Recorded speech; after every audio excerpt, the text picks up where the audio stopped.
وما كنا لنهتدي لولا أن هدانا الله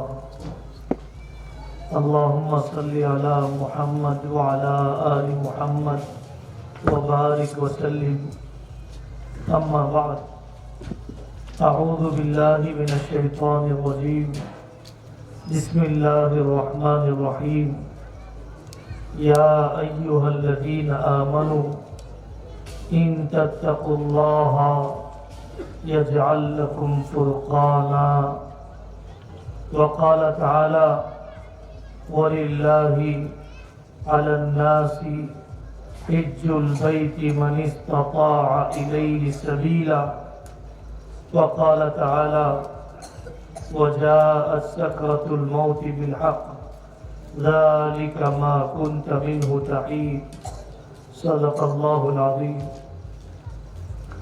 میرے دینی بھائیوں اور عزیز ساتھیوں، حضرت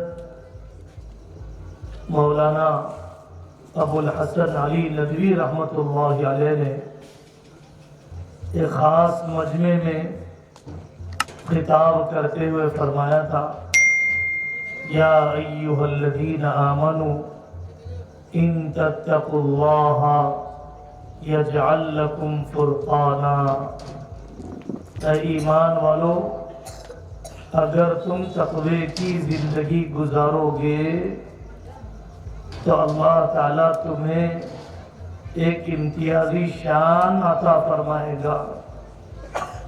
تقوی اپنے عقیدوں میں، اپنے لین دین میں، اپنے پردے میں، تقوی پڑوسی کے ساتھ اخلاق، بہن بھائیوں کا جوڑ، تقوی تنہائی کے گناہ بچنے میں، یجعل لکم فرقانا، اللہ تعالیٰ تمہیں امتیازی شان عطا فرمائے گا۔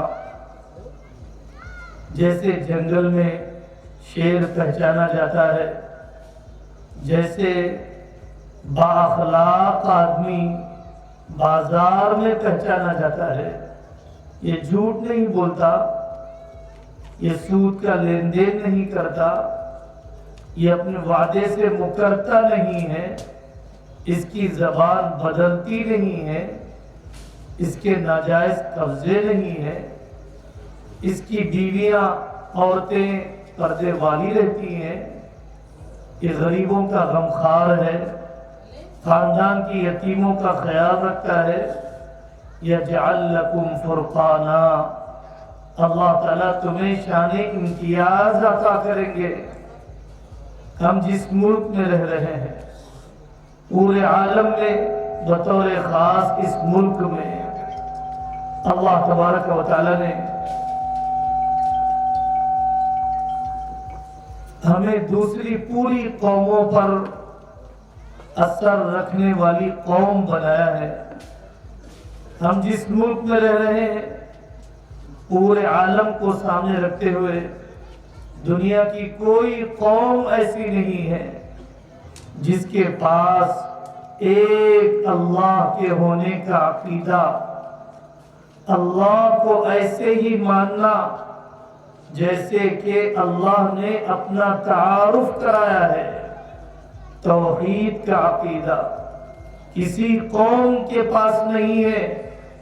اپنے نبی کا سچا پیغام ہمارے پاس محمد رسول اللہ صلی اللہ علیہ وسلم کی زندگی کا ایک ایک جزئیہ، ایک ایک باریکی اللہ تعالیٰ نے محفوظ رکھی ہے۔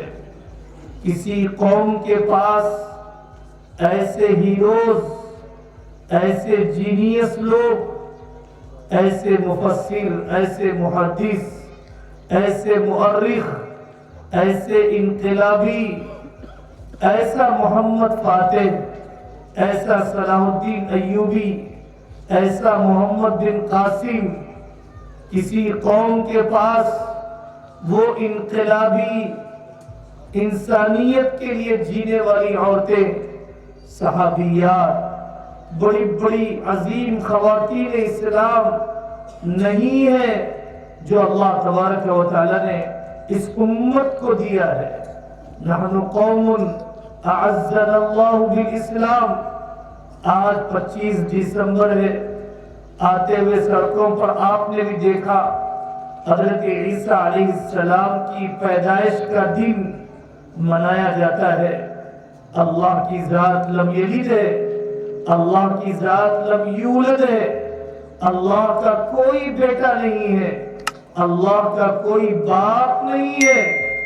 وہ قومیں جنہیں اپنے نبی کی پیدائش کی تاریخ پتہ نہیں ہے، وہ قومیں جن کے پاس مستند طریقے سے اتھینٹک انداز میں اس بات کا بھی علم نہیں ہے کہ حضرت عیسیٰ علیہ السلام سردی کے موسم میں پیدا ہوئے یا گرمی کے موسم میں پیدا ہوئے۔ حضرت عیسیٰ علیہ السلام نے کیا شراب پینے کا حکم دیا؟ کیا حضرت عیسیٰ علیہ السلام نے نئے سال کے موقع پر بے حیائی کا ننگا ناچ اپنانے کا حکم دیا؟ کیا حضرت عیسیٰ علیہ السلام نے یہ بتلایا کہ ملکوں کو تباہ کر دیا جائے، یوکرین کو تباہ کر دیا جائے، غزہ کے نقصان پر راضی رہا جائے؟ یہ حضرت عیسیٰ علیہ السلام کی تعلیمات سے ان حرکتوں کا کوئی تعلق نہیں ہے۔ حضرت عیسیٰ علیہ السلام کے پیدائش کے واقعات سے اس مہینے کا، اس تاریخ کا کوئی تعلق نہیں ہے۔ علم کے انفجار کا زمانہ، ہر آدمی کے ہاتھ میں فون ہے، ہر آدمی کے پاس گوگل کا سرچ انجن ہے، سرچ کر لیا جائے، تلاش کر لیا جائے واقعی پیدائش کا دن کون سا ہے۔ اللہ تبارک و تعالیٰ نے آپ کو نوازا ہے، قوموں اور انسانیت کی قیادت دوسری قومیں دبی ہوئی ہے، کچلی ہوئی ہے، قابل رحم ہے۔ ایک پریزیڈنٹ آف انڈیا چلے جاتا ہے، دوسرا پریزیڈنٹ آتا ہے، لیکن اسے مندر میں داخلے کی اجازت نہیں دی جاتی ہے۔ بھید بھاؤ کا تصور، کاسٹ اور کلاس کا تصور، اونچ نیچ کا تصور، چھوت چھات کا تصور، ایک قوم کے ذلیل ہونے، ایک قوم کے عزیز ہونے، صرف خاندان کی بنیاد پر، نسل کی بنیاد پر کوئی عزت والا نہیں، رنگ کی بنیاد پر کوئی عزت والا نہیں، رنگ آدمی کے اختیار میں نہیں ہے، کسی خاص نسل میں پیدا ہونا آدمی کے اختیار میں نہیں ہے، عمل کرنا اختیار میں ہے، تقوی والا بننا اختیار میں ہے، اچھے اخلاق اپنانا یہ ہمارے بس میں ہے۔ اللہ تبارک و تعالیٰ نے بڑے اور چھوٹے بننے کا معیار صرف اخلاق کو بنایا، کردار کو بنایا، کیریکٹر کو بنایا۔ جس کے پاس اچھے اخلاق ہیں وہ باعزت ہے۔ ان اکرمکم عند اللہ اتقاکم، یہ ایک پیمانہ ہے۔ وجعلناکم شعوبا وقبائل لتعارفوا، حضرت عمر رضی اللہ عنہ کا یہ جملہ ہمارے ہر بچے اور ہر بچی کے سامنے آتے رہنا چاہیے۔ نحن قوم اعزنا اللہ بالاسلام۔ سوشل میڈیا کا استعمال اس ملک میں نفرت کی فضا ہمارے اندر کئی مایوسی کے جذبات پیدا نہ کر دے، ہمارے اندر کوئی پست ہمتی کے جذبات پیدا نہ کر دے۔ اللہ تبارک و تعالیٰ نے ہمیں وہ قوم بنایا جن کو اسلام کے ذریعے سے عزت دی ہے۔ نحن قوم اعزنا اللہ بالاسلام فمهما نطلب العزت بغیر ما اعزنا اللہ بھی اذلنا اللہ۔ اسلام کو چھوڑ کر ہمیں کوئی عزت نہیں ملے گی، پردے کو چھوڑ کر ہمیں کوئی عزت نہیں ملے گی، سنت کو چھوڑ کر ہمیں کوئی عزت نہیں ملے گی۔ ہماری عزت اپنے مذہب سے ہے، ہماری عزت ہماری اپنی تہذیب سے ہے۔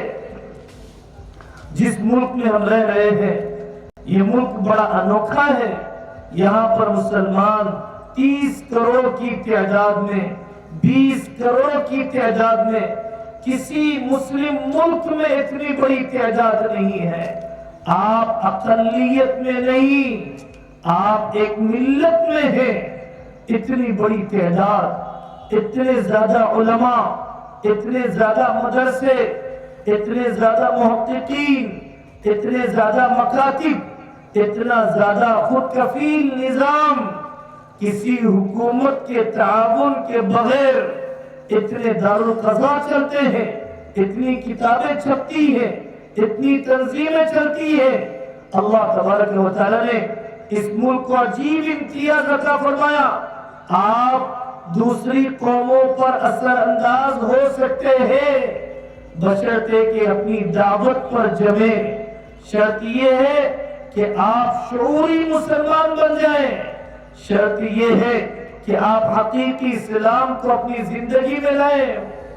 حضرت علی میاں رضی رحمت اللہ علیہ فرماتے ہیں ایک طرف مسرت ہوتی ہے صحابہ کی زندگیاں، مکہ میں تبدیلی، مدینہ میں تبدیلی، بنو امیہ کا دور، بنو عباسیہ کی حکومتیں، خلافت عثمانیہ 625 سال، اور اس ملک میں 725 سال مغلیہ سلطنت۔ اور دیکھتے چلے جائیے، ایک طرف خالد بن ولید، ایک سعد بن ابی وقاص، ایک عمر بن عاص، ملکوں کے ملک فتح ہوتے چلے جائیں، اندلس بھی فتح ہو جائے، افریقہ بھی فتح ہو جائے، دنیا سے بے انصافی کا خاتمہ، اس ملک سے ستی کی رسم کا خاتمہ، شوہروں کے ساتھ بیویوں کو جلا دینے کا خاتمہ، پوری دنیا کے اندر انصاف کی آواز، آدھی سے زیادہ دنیا میں امن،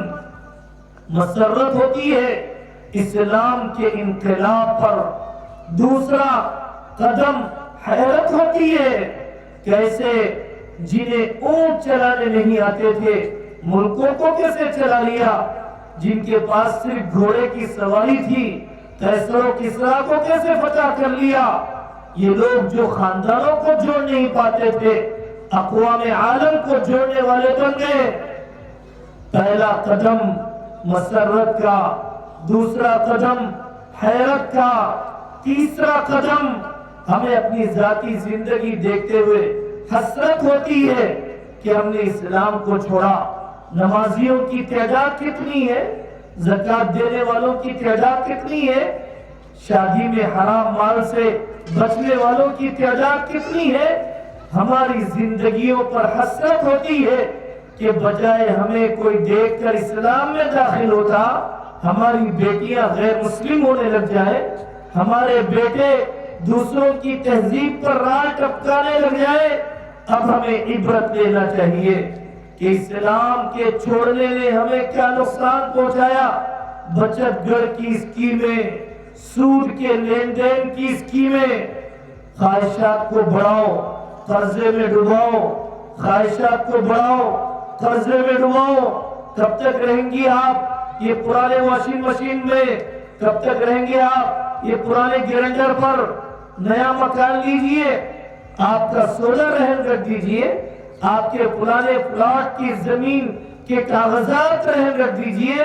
سود کے چلن نے ہمارے لقمے کو ناپاک کر دیا، شوہر اور بیوی کے رشتے میں دراڑیں پیدا کر دی، ہماری بیٹیوں کو آوارہ کر دیا، عبرت آموز بن گئی ہماری زندگیاں۔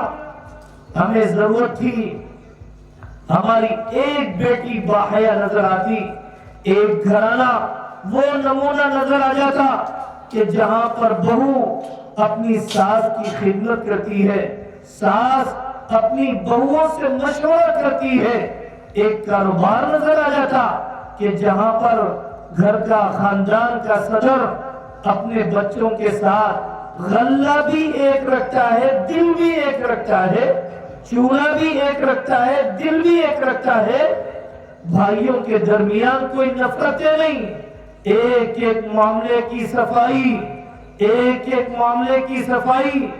وہ کسان نظر آ جاتے کہ جو کسان اپنے جنگل اور کھیت میں اذان کے وقت میں اذان دے کر باجماعت نماز پڑھنے لگ جاتا، وہ کسان نظر آ جاتے کہ جو کسان کٹائی کے ہونے پر 10واں حصہ 20واں حصہ سب سے پہلے اللہ کے راستے میں دے دیتا، عشر کے ذریعے سے دے دیتا، یہی میری کھیتی کی حفاظت کا ذریعہ، یہی میرے لیے صحیح قیمت دلانے کا ذریعہ، یہی مجھے ظالمانہ ٹیکسوں سے بچانے کا ذریعہ، یہی مجھے ظالم حکومتوں سے بچانے کا ذریعہ، ہماری زندگیاں عبرت بن گئی۔ یہ بیٹیاں اپنے ماں کے گھر میں بیٹھی ہے، اپنے سسرال میں نہیں۔ جو بیٹی جو ماں اپنی بیٹیوں کا دل میکے میں لگائے، جس کا دل میکے میں اٹکا ہوا ہو، وہ اپنا گھر کبھی آباد نہیں کر سکتی ہے۔ میکہ پرست بیٹی ہمیشہ اپنی زندگی میں ناکام۔ یہ مکاتب، یہ علماء، یہ لڑکیوں کا مدرسہ ہمیں ڈاکٹروں سے زیادہ ضروری ہے۔ جہاں سوسائٹی، جہاں سماج، جہاں خاندان آباد ہوتا ہے، لوگ ضرورت سمجھتے ہیں کوئی ڈاکٹر ہونا چاہیے، لوگ ضرورت سمجھتے ہیں کوئی وکیل ہونا چاہیے، لوگ ضرورت سمجھتے ہیں کوئی کرانہ دکان ہونا چاہیے، لوگ ضرورت سمجھتے ہیں کہ یہاں ویٹرنری جانوروں کا کوئی ڈاکٹر ہونا چاہیے، لیکن لوگ کم ضرورت سمجھتے ہیں کہ کوئی عالمہ ہونا چاہیے، کوئی مربیہ ہونا چاہیے، کوئی ایسے مفتی صاحب ہونے چاہیے کہ جو میری بیٹی کو سمجھائیں کہ تمہارے شوہر کے حقوق کیا ہیں، تمہیں کون سی بات اپنی ماں کو میکے میں نقل کرنا ہے، کون سی بات نقل نہیں کرنا ہے۔ ہمیں ایسے علماء کی ضرورت کہ جو ہمیں بتلائیں میراث کی تقسیم کیسے ہوتی ہے۔ اس ملک میں جن قانون دانوں کی نظر، وکیلوں کی نظر اسلامی شریعت پر بھی ہے، سماج پر بھی ہے، ان وکلاء نے لکھا کہ اتنے تقسیم جائیداد کے جھگڑے کیوں آتے ہیں؟ کون سا جنازہ ہے جو ہمارے معاشرے میں تقسیم جائیداد کے جھگڑے کے بغیر اٹھ رہا ہے؟ کس بوڑھے باپ نے، کس بوڑھی ماں نے وصیت کر رکھی ہے، ہبہ اور گفٹ کے قانون کو سمجھا ہے، میراث کے ضابطے کے مطابق اپنی بیٹیوں کو میراث دے کر رکھا ہے یا دینے کی تلقین کی ہے۔ میرے عزیزوں، ضرورت ہے اس علم کی کہ جو علم ہمارے خاندانی جھگڑوں کو ختم کرے، ہماری نسلوں میں حرام خوری کے سلسلے کو روکے، ہماری دولت کو وکیلوں پر بہانے، مقدمے بازی پر اجاڑنے، ہماری جائیداد کو ایک دوسرے کی خانہ جنگی کے حوالے کرنے کے بجائے محبت کے ساتھ، رشتوں کو باقی رکھنے کے ساتھ، صلہ رحمی کو باقی رکھنے کے ساتھ ہماری نسلیں اپنے خاندان کو آباد کر سکے۔ آئیے قرآن کی طرف، آئیے شریعت کی طرف، آئیے ان مکاتب کی طرف۔ چاہے ہماری یہ مائیں عاملوں کے پاس اور پتہ نہیں مندروں پر اور غیروں کے پاس ہمارا رشتہ نہیں لگ رہا ہے، رشتہ نہ لگنے کی وجہ کسی شیطان کا اثر کرنا نہیں، ہماری بیٹیوں کے رشتے نہ لگنے کی وجہ، ہمارے بیٹوں کے بوڑھے ہونے کی وجہ ہمارے غلط معیار ہیں، ہمارے غلط پیمانے ہیں، متضاد قسم کے پیمانے ہیں، بیوقوفانہ قسم کے پیمانے ہیں۔ گھر کا امیر طے نہیں ہے، رشتوں کو ریجیکٹ کرنے کی کوئی بنیاد طے نہیں ہے۔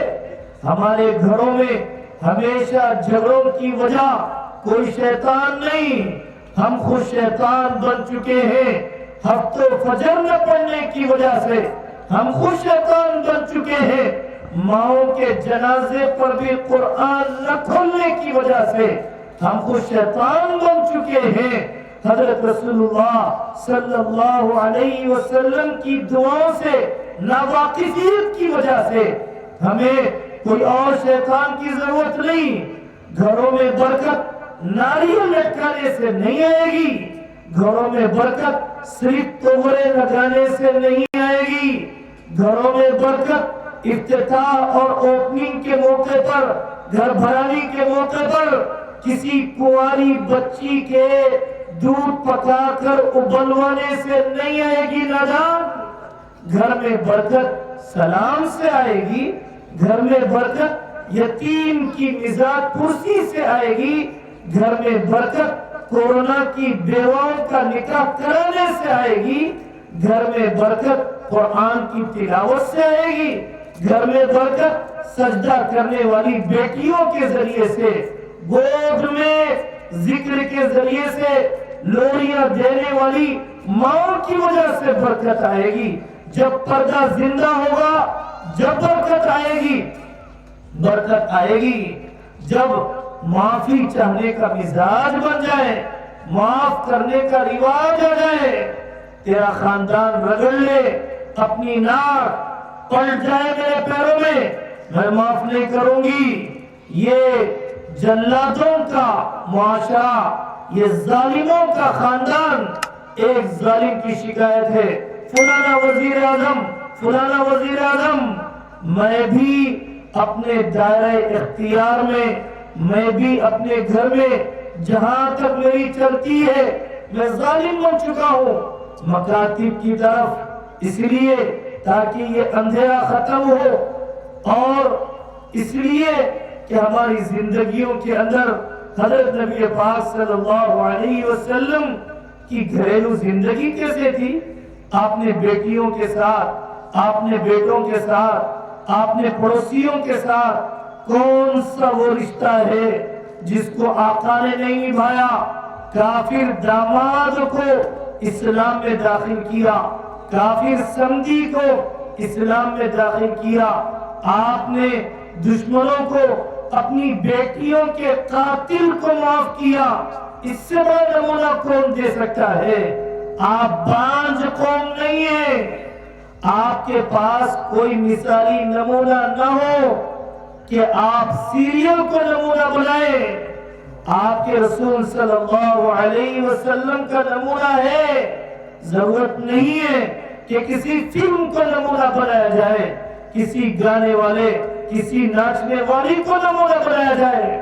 ہماری زندگیوں کی نحوست, ہماری زندگیوں کی حقیقی بے برکتی جو ختم ہوگی اس علم کے آنے سے, ان اللہ والوں کی صحبت کے آنے سے. نوجوان طبقہ, یہاں آپ کے علاقے میں علماء پیدا ہو رہے ہیں, قراء پیدا ہو رہے ہیں. یہ ہمارے دوست جن کا وقت چبوتروں پر گزر رہا ہے, جن کی راتیں سڑکوں پر گزر رہی ہیں, کاش یہ کسی اونچے مقصد کے لیے جی لیتے, اس ملک کو بدلنے کے لیے, محلے کو بدلنے کے لیے. کسی بیوہ کا وظیفہ کیا دیتے, اپنی بیوی کا خرچ کا انتظام ہی کر دیتے. کسی یتیم کی کفالت کیا کرتے, اپنے بچوں کے مکتب کی فیس ہی دے دیتے. کسی اور کے لیے اسکول کا قائم کرتے. جو بنے بنائے اسکول ہے اس میں کم سے کم تعلیمی نظام کے ترقی کا ذریعہ بن جاتے.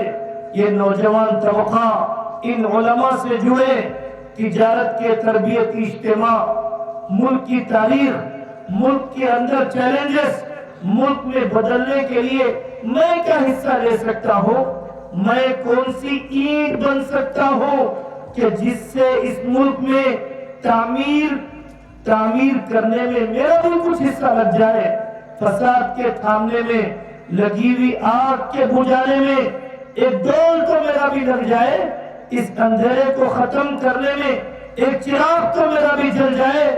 شکووں سے کبھی حالات نہیں بدلا کرتے ہیں, شکایتوں سے کبھی حالات نہیں بدلا کرتے ہیں, کوشش سے بدلتے ہیں, شکایت سے نہیں.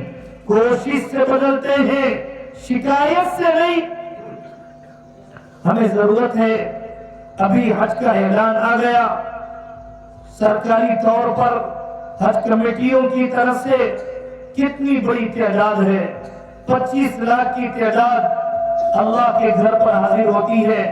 سرکاری اعداد و شمار کے مطابق گورنمنٹ لیول پر آنے والی تعداد کے مطابق ہمارے حضرت شاہ جمع الرحمان صاحب فرماتے ہیں اگر صرف ہندوستان کے حاجی جن پر اللہ نے حج فرض رکھا ہے اگر وہ حج کرنے کے لیے نکل جائے 25 لاکھ کی تعداد تو صرف اس ملک کی بن جائے گی، پوری دنیا کی 25 لاکھ نہیں، ایک ملک کی 25 لاکھ بن جائے گی۔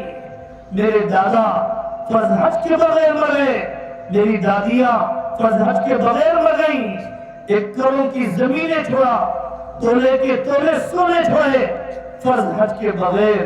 وَلِلَّهِ عَلَى النَّاسِ حِجُّ الْبَيْتِ مَنِ اسْتَطَاعَ إِلَيْهِ سَبِيلًا۔ ہمارے تاجر ساتھیوں کو سمجھنا چاہیے، ماں باپ کو بھیجیں، خود بھی ساتھ میں جائے۔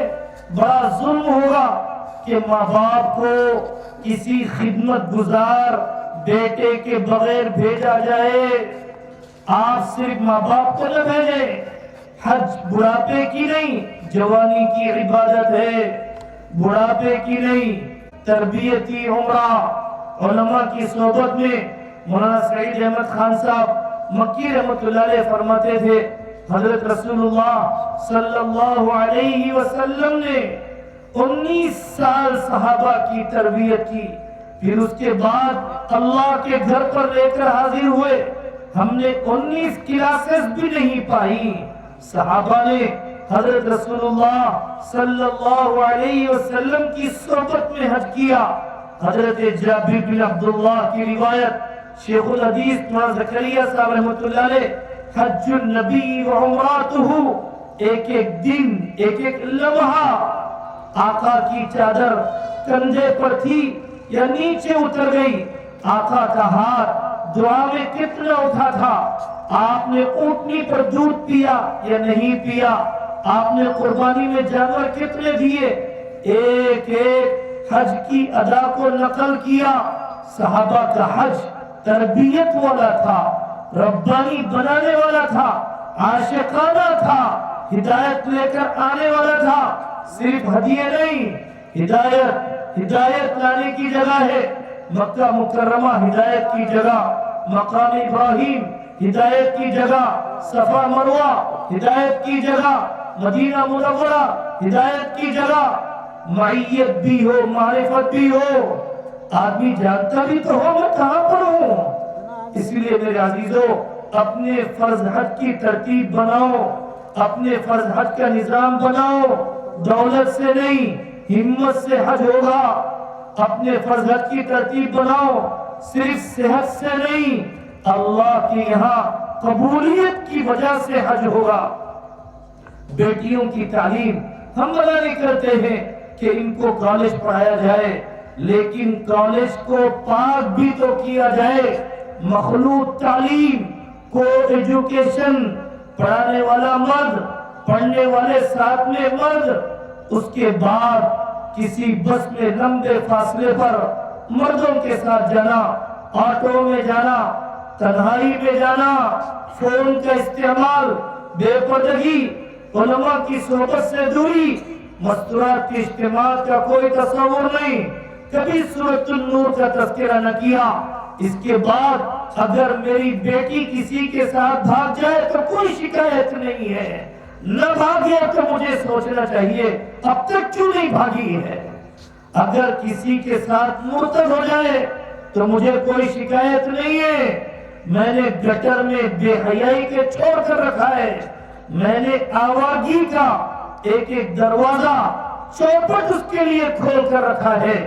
آپ اپنی بچوں کو اپنے سکولز میں، اپنے کالج میں، علماء کی نگرانی میں بڑے بڑے فنکشن ہال بنا سکتے ہو، ریل اسٹیٹ کے بڑے بڑے وینچر بنا سکتے ہو، کیا اپنے دینی ماحول کے سکول نہیں کھول سکتے؟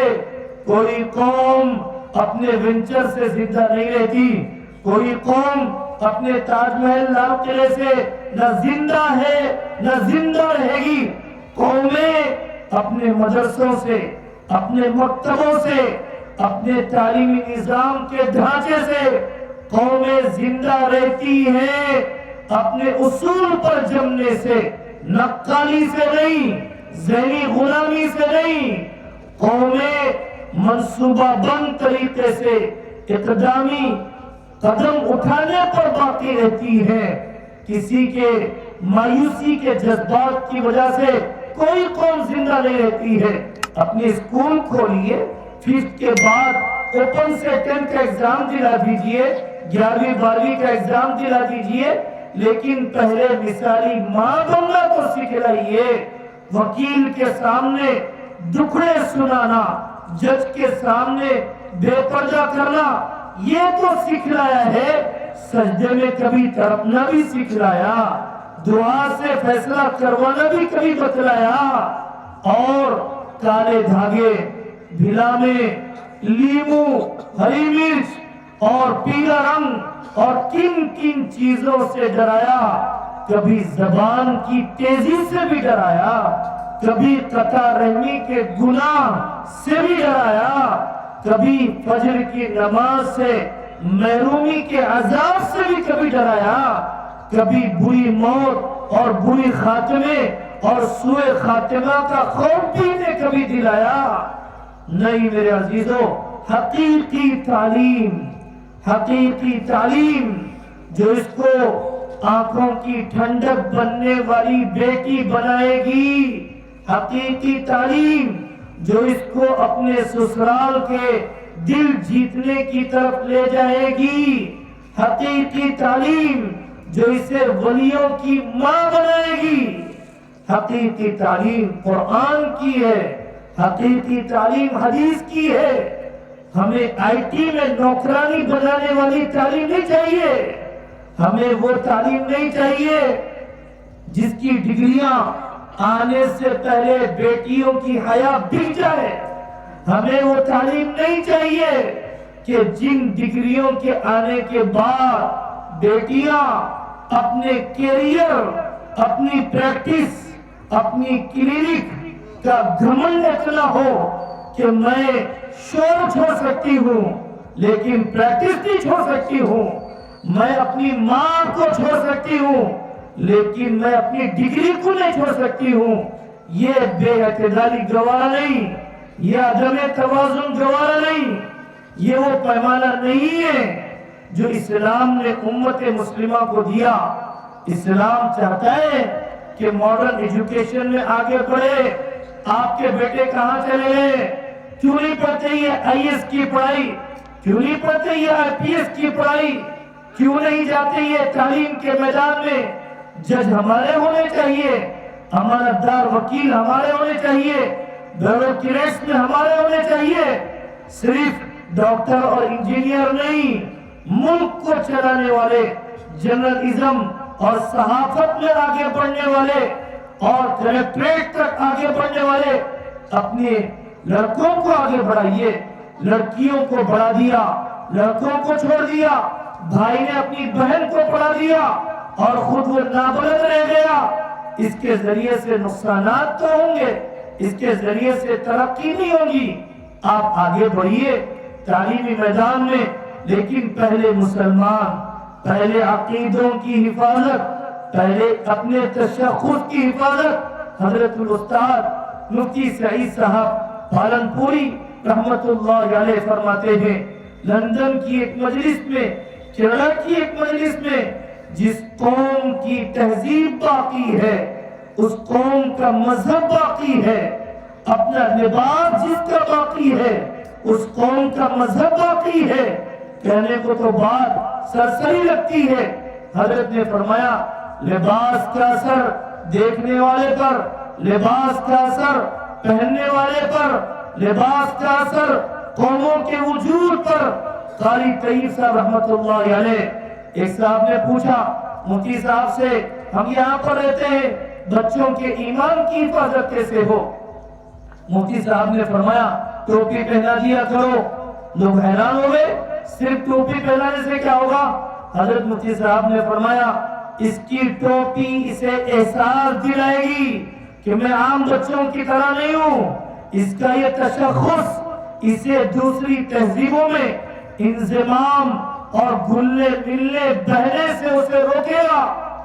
حضرت قاری طیب صاحب رحمۃ اللہ علیہ نے ملا علی قاری وغیرہ کے حوالے سے نقل کیا، حضرت موسیٰ علیہ السلام سے مقابلے کے لیے جادوگر آئے۔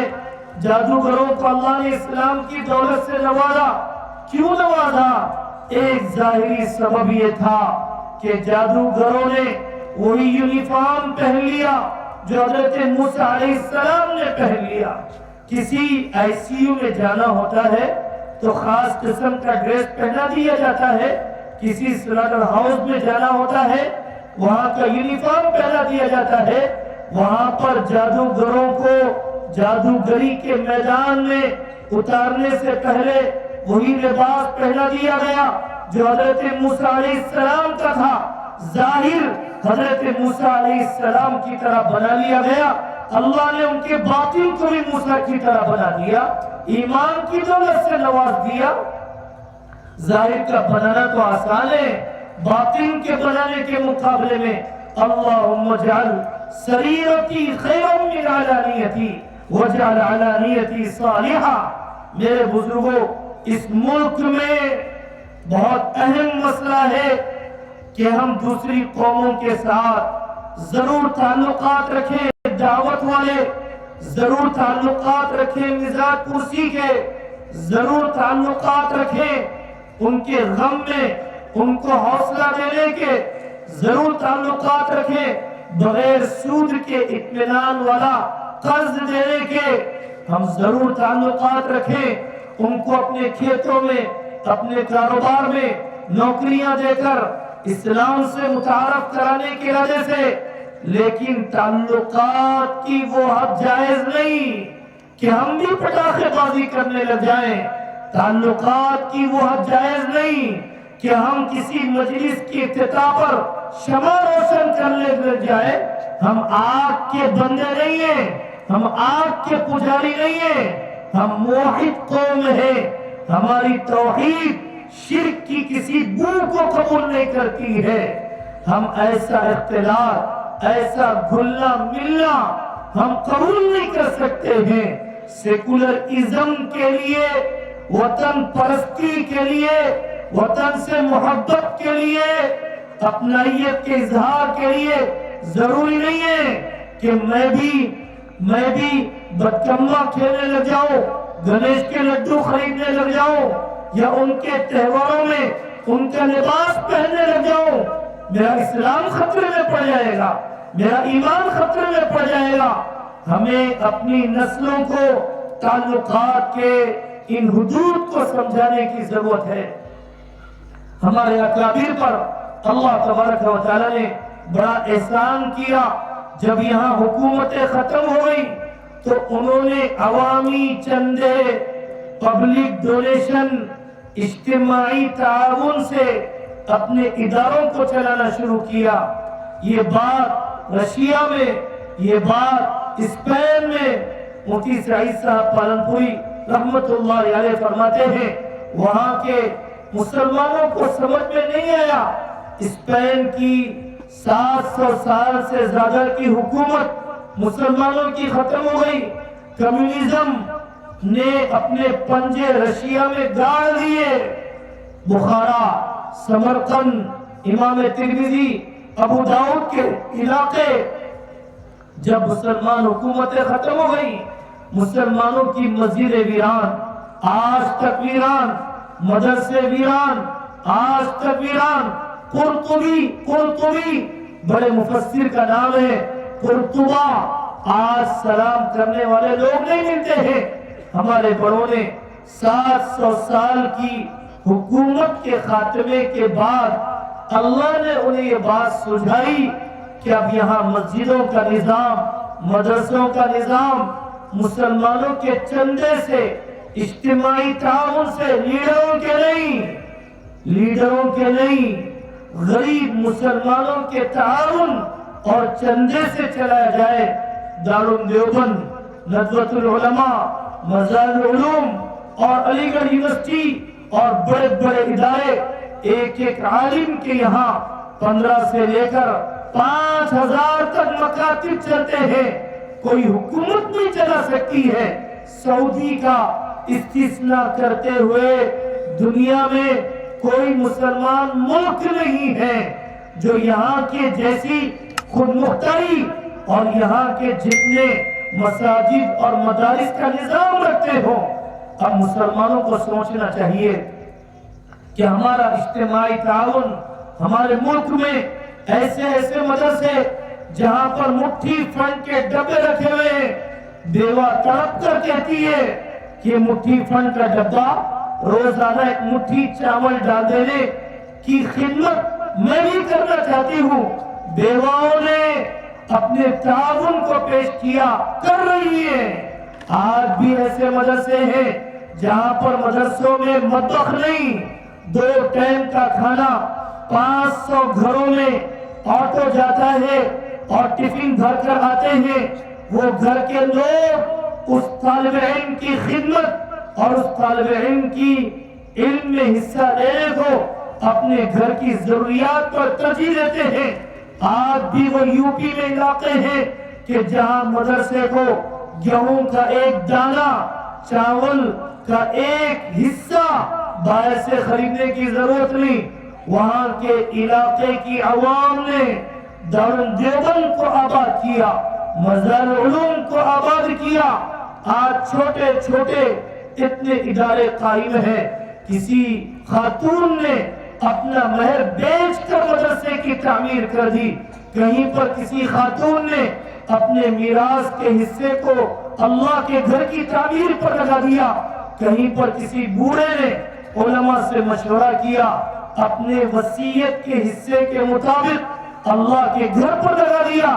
ان ماؤں کی قربانیاں اور نہ جانے کتنی بیٹیاں ہوں گی، 10 سال کا غلہ، 20 سال کا غلہ اپنی عیدی کو جمع کیا اور اپنے پیٹ کو کاٹا، شوہر کے دیے جانے والے پیسوں کو سنبھالا اور اس غلے میں ڈالا۔ جب کوئی اچھی ساڑی، اچھے کپڑے، اچھے زیور خریدنے کا وقت آیا، پتا چلا فلانی مسجد تعمیر ہو رہی ہے، پتا چلا فلانا مکتب بند ہو رہا ہے، پتا چلا فلانے مدرسے کی تعمیر ہے، اس نے اپنے جگر کو کاٹا ہے، اپنے دل پر پتھر رکھا ہے، اپنے ان غلوں کو قربان کیا ہے۔ ایسے 10 واقعات، 100 واقعات ہمارے ملک کی تاریخ میں ہیں، عالم کی تاریخ میں ہیں۔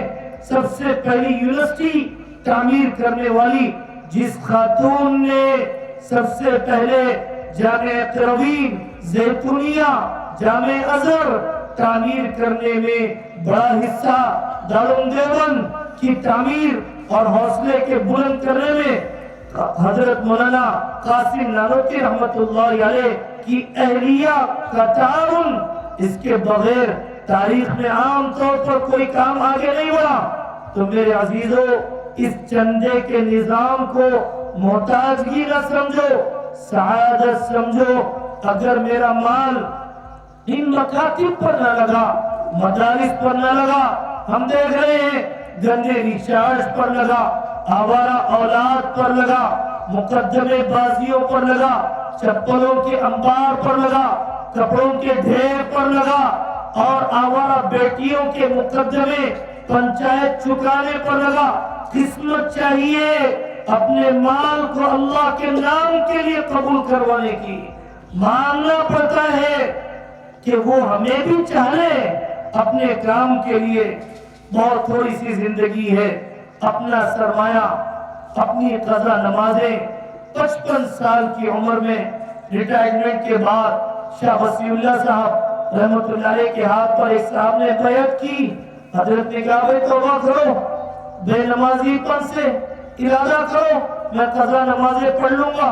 وہ صاحب ڈر گئے، 55 سال کی نمازیں کیسے ہو سکتی ہیں؟ 45 سال 40 سال کی نمازوں کی قضا۔ مولانا نے فرمایا بھائی ارادہ تو کرو۔ کچھ سال کے بعد انہوں نے خط لکھا، حضرت میں نے بیعت کی، وعدہ کیا، اور میں نے 40 سال کی نمازوں کو قضا کر لیا۔ جن کو اپنی موت یاد آ جائے، جن کو اپنی قبر کی تنہائیاں، پہلے تو انسان زیادہ دن صحت کے جی لیتا تھا، زیادہ عمر چلتا پھرتا نظر آ جاتا تھا. ہمارے بوڑھے ہم سے کم، ہم سے زیادہ عمر میں، ہم سے زیادہ صحت مند ہیں، لیکن ہم جانتے ہیں ہماری صحت کیسی ڈھلتی چلی گئی. آؤ اپنی موت کو یاد کرنے کی طرف. وَجَاءَتْ سَكْرَةُ الْمَوْتِ بِالْحَقِّ ذَلِكَ مَا كُنْتَ مِنْهُ تَحِيدُ. ڈائلسس کے بعد کوئی عبادت نہیں، کینسر کے بعد کوئی مسجد کی نماز نہیں، رشتوں کی بے وفائی کے بعد قبر میں کس سے تمہیں ثواب پہنچانے کی امید بن گئی ہے. رمضان مبارک کی چند ہی مہینوں کے بعد آمد ہے. ہم نہیں جانتے رمضان ملے گا کہ نہیں ملے گا، ہم نہیں جانتے کہ ہمیں عید ملے گی کہ نہیں ملے گی. کورونا کے لاوارث لاشوں کو نہ بھولو، کورونا کے زمانے کی بے سر و سامانی کو نہ بھولو. یاد رکھو ان اہل عزیمت کو، یاد رکھو غزہ کے ان نوجوانوں کو، ان بچیوں کو، ان عورتوں کو کیسے سامنا کرو گے اللہ کی عدالت میں جب وہ نوجوان اس حال میں آئے گا کہ ہم نے خون کا آخری قطرہ بھی بہا دیا بیت المقدس کی حفاظت کے لیے، اور ہم بے شرم ایک مسجد کی حفاظت نہیں کر سکے. ہم کیا سامنا کر پائیں گے، ہم کیا مقابلہ کر پائیں گے ان عورتوں کا کہ جن عورتوں نے اپنے جوان شوہروں کے شہید ہونے، اپنے بیوہ ہونے پر اللہ کے یہاں شکریہ کا سجدہ کیا. جاؤ جاؤ ہم بھی آپ کے پیچھے آ رہے ہیں. ہمارے حوصلے کدھر ہیں، ان کے حوصلے کدھر ہیں. ہماری تمنائیں کدھر ہیں، ان کی تمنائیں کدھر ہے. یہ ایمان کی طاقت، یہ آخرت کے لیے جینے کی طاقت، اپنے اصول پر جمنے کی طاقت کہ حکومت سپر پاور طاقتیں خواب چاٹنے پر مجبور ہو جائیں گی. 2 مہینے گزر جائیں اور کوئی مفاہمت کا تصور نہیں، جنازے نہ تھمیں تب بھی پیچھے ہٹنے کا کوئی تصور نہیں. جنہیں آخرت سمجھ میں آ جاتی ہے، جن کے دلوں سے دنیا کی محبت نکل جاتی ہے، یہ آئی سی یو میں تڑپتے ہوئے مرنے کی خواہش چھوڑو، اپولو کیئر میں سسکتے ہوئے مرنے کی خواہش چھوڑو. قرآن پر مرنے، اللہ کے کام اور نام پر مرنے، سنتوں پر مرنے، شاعر پر مرنے، اللہ کی یہاں منہ دکھانے کے قابل مرنے کہ یہ ارادے پیدا ہونا چاہیے. اللہ تبارک و تعالی اس کہنے سننے کو قبول فرمائے. یہاں پر آنے والے ہر بھائی، ہر بہن، ہر بچے کو، ان کی نسلوں کو، علاقے کو اور تعاون کرنے والوں کو، قدر کرنے والوں کو، محبت کی نگاہ سے دیکھنے والوں کو، سب کو اللہ تبارک و تعالی قبول فرمائے. بچی کچی زندگی اپنی مرضیات پر جینے اور اپنی مرضیات اللہ کی چاہتوں پر مرنے کی اللہ تعالی ہم سب کو توفیق عطا فرمائے. وآخر دعوانا ان الحمد للہ رب العالمین.